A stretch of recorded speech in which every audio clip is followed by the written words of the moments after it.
qui se préparent aussi. Alors il faut supporter ces sélections-là. Il faut justement leur donner tous les moyens pour que ces joueurs-là puissent avancer. Il faut tout donner. Tout le mécanisme, tout le tralala qu'on fait pour les U19, mais il faut peut-être se reporter à ça.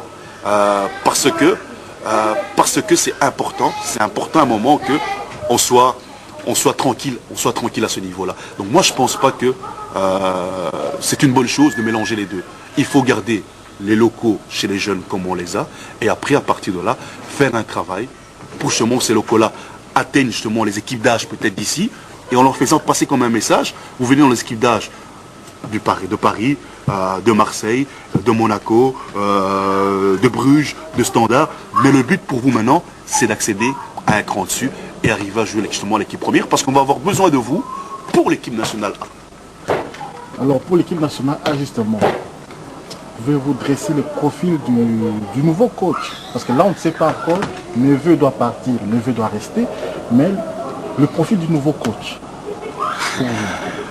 Là, nouveau, je pense que je vais me créer des ennemis. D'abord, la première chose, ça fait depuis le roi, où on a quand même des difficultés. Et ces difficultés datent déjà d'avant l'ère le roi. Le souci, c'est qu'on a eu affaire à... Le troisième, je ne le nomme pas parce que ses neveux, je ne connais pas sa situation, donc ça me semble un peu bizarre, son développement. Tu coupes un peu parce que je vais te mettre de l'eau parce que j'ai peur que je...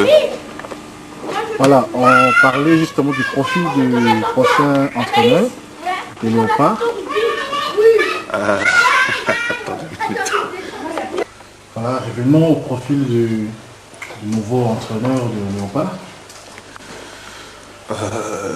Bon, déjà, je pense que avant de tracer le profil, il faut d'abord voir un peu les objectifs qu'on va rechercher à atteindre pour les 2 années à venir. Je pense que un des premiers objectifs qui est un objectif qui doit être tout à fait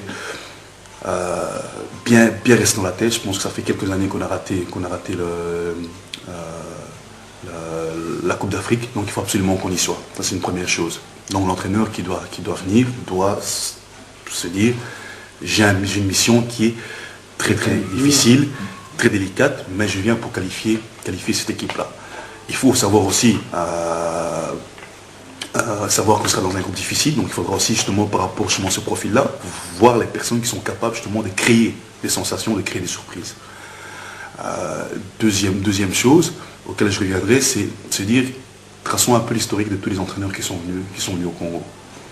On a eu le roi, même si je veux me faire des ennemis, je pense qu'on a eu un égoïste, c'est-à-dire quelqu'un qui est venu, qui a travaillé, qui ne s'est pas posé la question de savoir qu'est-ce que je vais laisser après moi. C'était peut-être pas son rôle, mais je pense qu'on a la chance d'entraîner une équipe comme le Congo, avec un grand potentiel. Je pense qu'il faut y penser. Il a par moments essayé, mais je pense qu'il n'a pas été jusqu'au bout de ce qu'on peut attendre de ce genre d'entraîneur-là. 2, on a eu un entraîneur qui, pour moi, d'abord c'est compliqué, mais c'est un entraîneur qui n'avait pas le niveau d'entraîner l'équipe nationale du Congo, qui était M. Depureux. Oui, c'est un entraîneur qui avait un bon vécu, qui avait un bon passé, mais le Congo est encore spécial. C'est pas le Cameroun, c'est pas la Côte d'Ivoire, c'est pas le Ghana. Il y a beaucoup de choses qu'il faut gérer, et je pense qu'on n'a pas pris l'entraîneur. On a pris un entraîneur qui était un peu peureux, qui était là, qui était bien. La preuve en est que si c'était vraiment l'entraîneur qui se respectait, comme on dit, je pense qu'après les premières difficultés, il aurait dû taper sur la table, et après son premier mois ou son deuxième mois de salaire, il aurait déjà dû partir. À partir du moment où il ne l'a pas fait, il s'est discrédité lui-même, donc il a créé plein de choses. Plein de choses qui ont fait que l'équipe nationale n'a plus tourné, qu'il y a eu beaucoup de choses, il y a eu beaucoup de portes ouvertes. Essayez de faire attention. Le cas de Neveu, je ne connais pas assez pour pouvoir juger. Ce qu'il en est quand même, c'est que c'est un échec au niveau, je veux dire, chiffré. Maintenant, est-ce que l'échec au niveau chiffré fait que, là c'est au président de la fédération, c'est au ministre des Sports, et j'irai même plus loin, c'est même au président de voir un peu qu'est-ce qu'on a envie de faire pour que justement cette équipe de Léopard puisse à un moment atteindre une phase finale de la Ligue de Coupe d'Afrique, et surtout de bien figurer, parce que le Congo est un pays qui doit bien figurer dans ce genre de compétition-là, quoi. Donc au niveau profil, moi je dirais, il faut d'abord quelqu'un qui a une bonne connaissance de l'Afrique, qui a une très bonne connaissance de l'Afrique, voilà, non, voilà, qui a une bonne connaissance de l'Afrique, mais qui doit surtout gérer la mentalité congolaise. C'est-à-dire c'est quelqu'un qui doit être capable de couper court à tout. Ça veut dire qu'il n'est pas là, ça veut dire, ça ne doit pas être un mendiant. Ça ne doit pas être quelqu'un que si jamais il n'a pas l'équipe nationale, ben, pour lui ça devient la fin du monde. C'est-à-dire quelqu'un qui vient là et qui a envie de progresser. Et là où j'insisterai vraiment, c'est vraiment que cet entraîneur-là doit avoir l'étiquette de DTN et d'entraîneur national. Pourquoi DTN? Parce que ça va permettre à un moment de récupérer toutes les informations, de pouvoir justement se faire une très bonne sélection ou un bon réservoir de joueurs internationaux, pour justement pouvoir avancer dans le cheminement pour accéder à une phase finale de la Coupe d'Afrique. Donc, un entraîneur qui connaît bien l'Afrique, qui connaît bien la mentalité congolaise, qui a un tempérament et qui a aussi un vécu. Et quand je parle de vécu, ce soit un entraîneur qui a déjà qualifié une équipe pour un championnat d'Afrique, un entraîneur déjà en tant que joueur qui a un passé respectable, même si je ne dis pas que c'est ça qui fait des bons entraîneurs, mais quelqu'un qu'on connaît, qui a un vécu et qui laisse une trace, quoi. Je pense que malheureusement, beaucoup d'entraîneurs qui sont passés au monde n'ont pas laissé des traces. Et il faut faire justement attention un peu à ça, que le profil soit un profil qui soit bien déterminé et qui soit en phase avec le football congolais. Il ne faut pas inventer, sortir des gens de chapeau parce qu'ils ont envie de se faire une petite santé, en Afrique. Et alors on dit, bah, tiens, le Congo, oui, c'est un bon petit réservoir. Parce que tout le monde sait que le Congo est un bon petit réservoir. Ah ben tiens, je vais tenter par là. Pour eux, c'est ni payant, ils ne perdent pas grand-chose. Ça veut dire que si ça ne marche pas, ils diront, ah ben bon, c'est l'organisation au Congo qui ne marche pas. Donc ils gardent toujours leur crédit.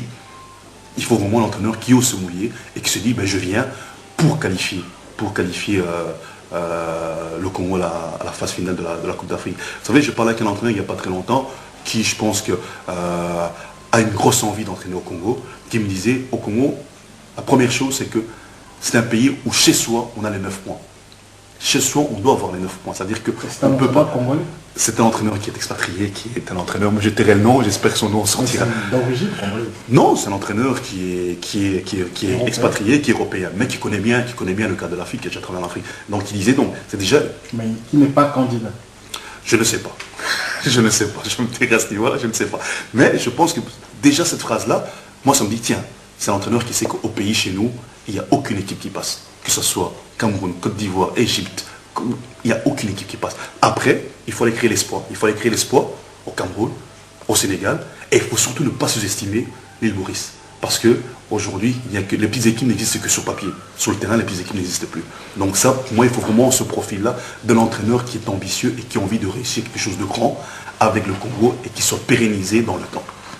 Pensez-vous que Neveu reste à son poste, s'accroche à son poste, parce qu'il n'a pas envie de partir sur un échec, ou bien il veut rester pour continuer à profiter peut-être du salaire que notre fédération ou que notre gouvernement lui octroie?